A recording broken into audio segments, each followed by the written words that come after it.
El castillo de los Cárpatos, de Julio Verne. Capítulo 18. Nadie, sin duda, ya que el joven conde había perdido la razón, habría podido explicarse jamás los últimos fenómenos de que el castillo de los Cárpatos fue escenario. Durante 4 días, Orfanik esperó, como estaba convenido, que el barón de Gorz se reuniera con él en la aldea de Bistrix. Al no verlo reaparecer, se preguntó si habría sido víctima de la explosión. Empujado por la curiosidad más que por la inquietud, abandonó la aldea y se encaminó hacia Wers, donde fue a merodear por los alrededores del castillo. Pero salió mal librado, pues los agentes de la policía no tardaron en apoderarse de él, siguiendo las indicaciones de Roscoe, que lo conocía hacía mucho tiempo.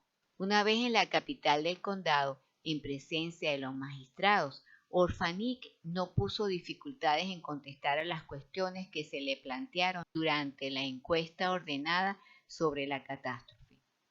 Confesaremos, incluso, que el triste fin del barón de Rodolfo de Gorz no pareció emocionar gran cosa a este sabio egoísta y maniático, que solo quería a sus inventos. En primer lugar, ante las apremiantes preguntas de Roscoe, Orfanik afirmó que la Estila se encontraba muerta y que son las mismas frases que utilizó. Estaba enterrada y bien enterrada hacía 5 años, en el cementerio del Campo Santo Nuovo en Nápoles. Esta afirmación no fue la menos extraña de toda la asombrosa aventura.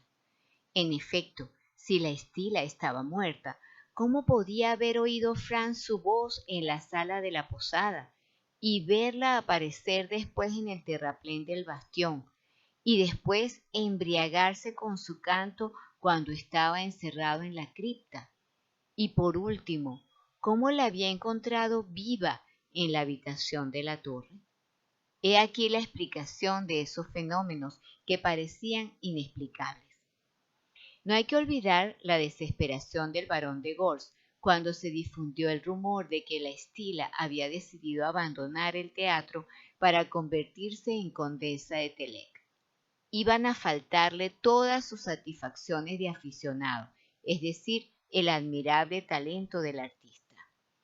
Orfanik le propuso entonces recoger, mediante aparatos fonográficos, las principales piezas del repertorio que la cantante se proponía cantar en sus representaciones de despedida. Esos aparatos estaban maravillosamente perfeccionados en esa época y Orfanik había conseguido una sensibilidad tal que la voz humana no sufría la menor alteración, ni en su encanto ni en su pureza. El barón de Gorz aceptó la oferta del físico. Se instalaron secretamente unos fonógrafos en el fondo del palco enrejado durante el último mes de la temporada, y así se grabaron en sus placas cavatinas, romanzas de ópera o de conciertos, y entre otras la melodía de Stefano y aquella aria final de Orlando, que fue interrumpida por la muerte de Stila. El barón de Gorz había ido a encerrarse en su castillo de los Cárpatos y allá cada noche podía escuchar los cantos recogidos por esos admirables aparatos. Y no solo oía a Estila como si hubiera estado en su palco, sino que la veía como si estuviera viva ante sus ojos, lo cual puede parecer absolutamente incomprensible. Era un simple artificio de óptica. No hay que olvidar que el barón de Gorz había adquirido un magnífico retrato de la cantante. Ese retrato la representaba de pie, con su traje blanco de Angélica, en el Orlando y su magnífica cabellera suelta. Ahora bien, por medio de espejos inclinados según cierto ángulo calculado por Organic, cuando un potente foco iluminaba ese retrato colocado ante un espejo, la Estila parecía por reflexión tan real como cuando estaba llena de vida y en el esplendor de su belleza. Gracias a ese aparato trasladado durante la noche al terraplén del bastión, Rodolfo de Gorz la hizo aparecer cuando quiso atraer a Fran de Telec. y gracias a ese mismo aparato el joven conde había vuelto a ver a la Estila en la sala de la torre, mientras su fanático admirador se embriagaba con su voz y sus cantos. Tales son, de manera sumaria, las informaciones que dio Orfanic con mucho más detalle en el curso de su interrogatorio. Y, todo hay que decirlo, se declaró autor de las invenciones geniales que había llevado al más elevado grado de perfección con un orgullo sin par.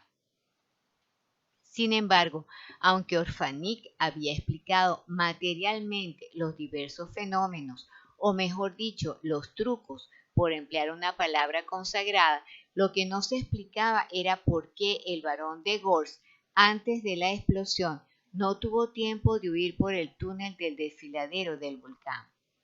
Pero cuando Orfanic se enteró de que una bala había destrozado el objeto que Rodolfo de Gorz llevaba entre sus brazos, lo comprendió todo. Dicho objeto era el aparato fonográfico que encerraba el último canto de la Estila. Era lo que Rodolfo de Gorz había querido oír una vez más en la sala de la torre, antes de su derrumbamiento. Ahora bien, una vez destruido el aparato, la vida del barón de Gorz quedaba destruida también y, loco de desesperación, había querido sepultarse bajo las ruinas de la fortaleza. El barón Rodolfo de Gorz fue enterrado en el cementerio de Wers con los honores debidos a la antigua familia que acababa en su persona.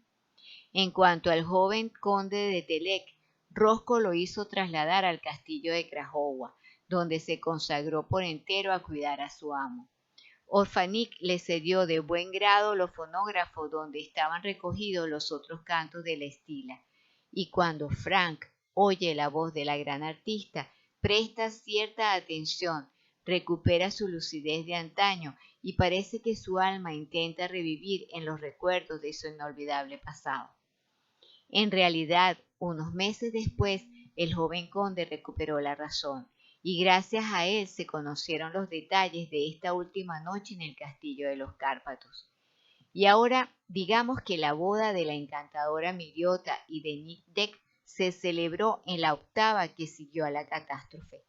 Cuando los novios recibieron la bendición del Pope en el pueblo de Vulcán, regresaron a Wers, donde Maese Gold les había reservado la más hermosa habitación de su casa.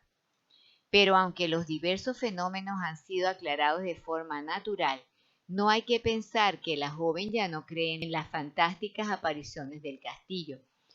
Por mucho que Nidek le razone, y también Jonás, pues quiere recuperar la clientela del rey Matías, no está nada convencida, como tampoco lo están, desde luego, Maese Golf, el pastor Frick, el maestro Hermón y los otros habitantes de Wers. Habrán de pasar muchos años, probablemente antes de que esas buenas gentes renuncien a sus supersticiosas creencias.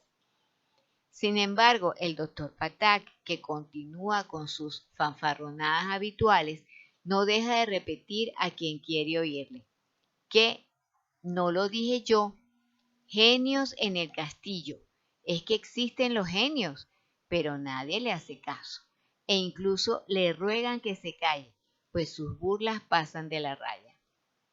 Por lo demás, el maestro Hermont no ha cesado de basar sus clases en el estudio de las leyendas transilvanas. Durante mucho tiempo, la joven generación del pueblo de Wers seguirá creyendo que los espíritus de ultratumba visitan las ruinas del castillo de los Cárpatos.